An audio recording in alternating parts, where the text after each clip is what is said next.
up in the raves again. We got the crowd on the way. This is stadium. Call me the weatherman who's about. At the bottom left of the map, Cloud Kingdom. Third map in this best of 3 between our Terran and Protoss. We have the Team Liquid player, TeamLiquid.net with Liquid TaeJa. Forcing this third map with a good strategy on game number 2. Very, very safe play. And he got rewarded for it. Yeah, he did. He stopped that all in. He's playing against the player who's seen a lot of teams, currently has none. He is Genius. Now, another genius fact is that he plays with the plastic cover on his keyboard. You can see that just on the edge there next to his hand. That always baffles me. Yeah. I can never understand that. That would drive me crazy. I tried to play once at a PC bong with one. I got fed up after about 45 seconds. I took it off. It was pretty clear to me that was not a good idea. Maybe it's a really precious keyboard to him with a lot of, I don't know, memories, well, whatever. He wants to protect it for some reason. Maybe he trained when he was first starting to play games. I remember when I was a kid when I played all these super old games. Oh, I've got it. What? Genius has an older brother, okay? And the older brother had the only computer in the household. And little boy Genius was always saying, brother, can I please play the computer? He's like, no, especially not on my keyboard. You are like, I don't know, for whatever reason he didn't like to touch his keyboard. So they had this keyboard cover. And when he used the keyboard cover, little Genius was actually allowed to play at his oldest brother's PC. Think about that. And he had to do that for years. If he had to do it for years, then he would train that way. Ever thought about that? That makes a lot of sense. That makes, I think you may have solved it. That's a good theory. Captain Calder just solved the puzzle. You did, man. That was a good theory. You know, when I was growing up, actually, the first PC I played a bunch of Atari games on, it was on this like Atari pack that I got that basically let you install Atari games on Windows. It was on like Windows 95 or something. My parents actually had a keyboard cover just like that, and I played for probably 2 years with that same keyboard cover on. That's how I started out, man, when I was like 4 or 5 years old. When my father bought the first computer, my sister and I were always trying to play at the computer, and we always try to fight for who could actually play.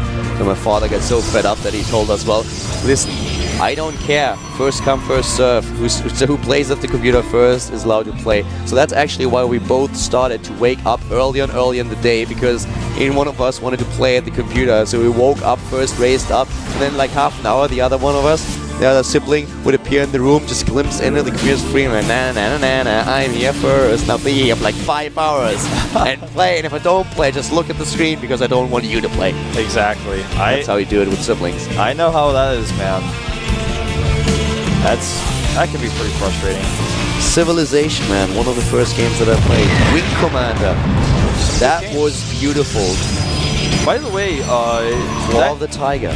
Another annoyance, almost as annoying as that sibling that keeps touching you in the car when you're on a road trip, is the eBay block. In fact, I'd rather be 9 years old, my sister poking me, being really annoying, asking me to tell her a story again, than have an eBay block in my natural when I skip the Zealot. But in this case, Genius told his mom about it, and he was able to actually kill the SCB.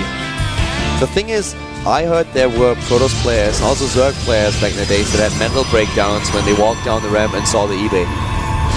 That happened to me, man. I actually went through therapy. I'm okay now.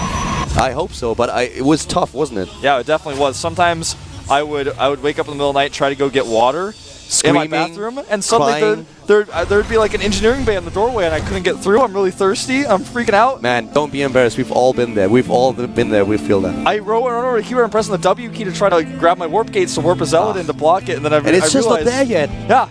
I realized that my warp gate research isn't done, and I'm like, oh, wait a minute, this isn't real. And I go get my water, and I'm like, oh, this has been a rough time. Our thoughts are with you, Wolf. We've all been there. Terrans making people cry since 2010. Well, yeah, 2010. Terran's been crying in Brood War, though. Anyways, the next step for Genius here in game number 3 is to go for another timing attack, but this one is off the 2 base with 4 gateways, and he denies the SCV scout. With this pylon here, you can actually trap these units. Oh, this could be so good for Genius. He doesn't know it just yet, but with this tower, when he sees these units, he's actually going to be able to trap and flank them if he wants to. Oh, this is so good for Genius. Gets up the ramp, and is he going to do it like he has the opportunity to? I'm not sure if he realizes how he could potentially grab these. I don't really think he does. Oh, he's seen it now. There comes the warp in, and here come the Marines. We have the Stalkers, and this is TaeJa being forced back immediately.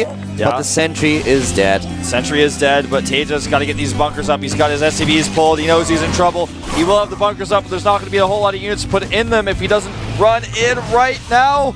And he can at least try to poke with the Stalkers and pick off a couple of those SCVs. I feel like Genius is going to have to back off this attack. He can, yeah, pick off some SCVs for sure, but I don't think warping in any more units is going to work out here. There's 3 bunkers already up. Stim is about to finish. He may need to make a Nexus at home. 3 bunkers should be too much. Genius, don't do it. There's a piling going back up, of course, at the front of the base that Genius is warping in 3 more Zealots at. Genius on these 2 bases is now moving in. Here are the force fields. No repairs possible. Yeah, Bunker the number force 1. fields are actually really good, I have to say. 1, 2 down. Every unit inside the bunker is already weakened from earlier as well. This is really close. TaeJa holding on for dear life here, and will he be able to survive? No, It doesn't I don't look like think it. so.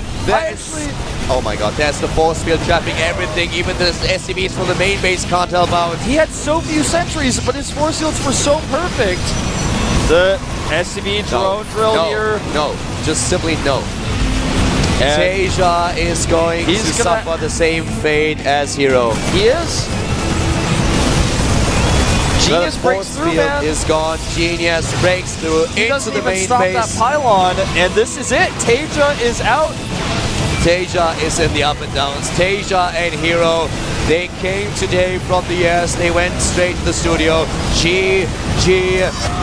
They're going straight to the up and downs, and Genius takes off that headset. Takes off the headset, takes the win with a 2-1. Advances to the 3rd round and has a shot at Codes. To be perfectly honest, I did not think he'd break through there. Once he broke through, all those units with low hit points just melted in seconds. All the units that were damaged. I thought Genius would realize in the middle of the map, hey, if I trap these turn units, I can flank them, I can make a sound to keep them away from the bunkers. Turns out he didn't even need to do that. Really well played by Genius. Aggressive opening, and look at that. We have him in the 3rd round. Yep, he will, of course, play against Curious in that 3rd round. Tough opponent, not easy to beat. Yeah, I think Curious would be the favorite there, but one of those 2 players will get straight back into Codes. That was well played. That was an interesting series today. Unfortunately, both Team Liquid players, fan favorites, were not able to make it into the next round. Just coming back from the NSL finals, they seem to be a little bit too tired. Yeah, definitely not playing up to their best, maybe. Well, understandable, but still, one can hope. But well done by Genius, and really well executed. So therefore, he's in the 3rd round of Korea now. And the 3rd round starts tomorrow. Yeah, don't forget to tune in tomorrow. We've got our matches at 6:10 p.m. Korean Standard Time for the next 2 days. Yep. So next 3 days, actually. Yeah. There's going to be 3 days where we have 8 Code A players who become Code S players or go back into Code S. So we're going to take a look at today's results, though, first, before we look at who is going to be in that final 3 days. And there is our afternoon session today. SOS advanced over Shine, Youngwa over Squirtle, Keen over Byal, and Vampire over Trap. Yep, all the players on the right side actually just coincidentally advancing. Vampire the only player to take a 2-0. Here are our results from the evening session. Fantasy takes out Finale 2-1. Roro over MC in our quickest best of 3 of the entire season. First took out Hero in some pretty quick 2-0 matches as well. And last but not least, Genius was able to take out Liquid TaeJa. Exactly. I think we are going to get a shot at tomorrow's matches. Yes, there they are. Noblesse versus DRG. Boom Boom versus Yoda. Center versus Parting. And Hack versus Jadong. Yep. Remember, one of all those 8 players, well, 4 of those 8 players will go to Codes. Whoever wins those best of 3, that's it. You just go straight into Codes with our format of Code A. And I think that's all we're going to take a look at. The rest of the matches haven't been quite filled out just yet, but they're going to be 3 days of matches. Should be a really interesting day. DRG Noblesse should be a good one. So will JD versus Hack. And Parting versus Senta. Senta taking down 2 Protoss players already. Alright, I got to reach out to some people, Counter. Okay. I'm reaching out to the people out there who are watching low quality right now. We actually have a yearly ticket. Right now you can buy 2013. If you buy it, You get the GSL Tour Finals at the end of the year. It's going to be some awesome players. Basically, everybody who's done really well this year pushed into a tournament. It's like the Blizzard Cup last year. You guys all remember how awesome that was. Buy the ticket. If you're thinking about it, if you're on the fence about it, remember you're going to get this for free. And if you've never experienced high quality before, definitely get it and check it out. You'll get the high quality VODs for free as well for the whole year. And there were a few ticket changes as well. A lot of people were always like a little bit, asking, okay, how can I actually have all the content, all the GSL, what about GSTL as well? And there are a few ticket changes that they've made this season. Definitely check it out, gomtv.net/ticket, and you can see all the options that you have. There's also a monthly subscription right now that you can get. So definitely check that out. If you get the yearly ticket, as Wolf just mentioned, you get that extra cup as well. So make sure that you check all those out on gomtv.net. Yep. And that's it. We'll see you guys tomorrow at 6 p.m. Korean Standard Time. Thanks for watching. Bye-bye.